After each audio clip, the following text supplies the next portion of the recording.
Exercise ചെയ്യാൻ എന്ന് തീരുമാനിച്ചു നടക്കാൻ പോകാൻ ഇറങ്ങി.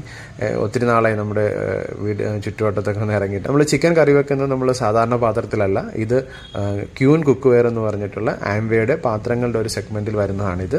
ഇതിനകത്ത് നമ്മൾ കുക്ക് ചെയ്യുകയാണെങ്കിൽ എന്താണോ നമ്മൾ കുക്ക് ചെയ്യുന്നത് അതിൻ്റെ വൈറ്റമിൻസും മിനറൽസും നഷ്ടപ്പെടാതെ കുക്ക് ചെയ്തെടുക്കാനായിട്ട് പറ്റുന്നുണ്ടാവും. മുട്ട ഓംലെറ്റ് അടിക്കുന്നത് നമ്മൾ സാധാരണ പാത്രത്തിലല്ല, അതും ആംവേയുടെ ക്യൂൻ കുക്ക് വെയർ എന്ന് പറഞ്ഞ പാത്രത്തിലാണ്.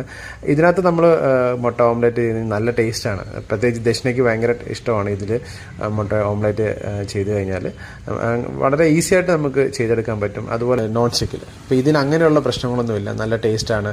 നല്ലപോലെ പാത്രം ഒന്ന് ചൂടായതിന് ശേഷം നമ്മൾ മുട്ട ഒഴിക്കുക, എന്നിട്ട് തീ അങ്ങ് ഓഫ് ചെയ്യുക, എന്നിട്ട് അത് മൂടി വെച്ച് കഴിഞ്ഞാൽ വളരെ വേഗത്തിൽ നല്ല ടേസ്റ്റോടുകൂടി നമുക്ക് മുട്ട ഓംലെറ്റ് എടുക്കാൻ പറ്റും. അങ്ങനെ ഞങ്ങൾ 3 പേരും കൂടിയാണ് മുട്ട ഇത് കഴിച്ചത്.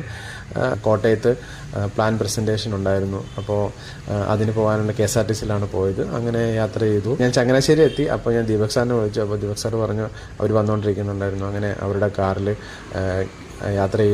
കയറി. അങ്ങനെ ഞങ്ങൾ ഒരുമിച്ച് യാത്ര ചെയ്ത് കോട്ടയത്തെത്തി. അവിടെ plan presentation, business plan presentation ചെയ്തു. അതിനുശേഷം ലുലു മോളിൽ പോയി.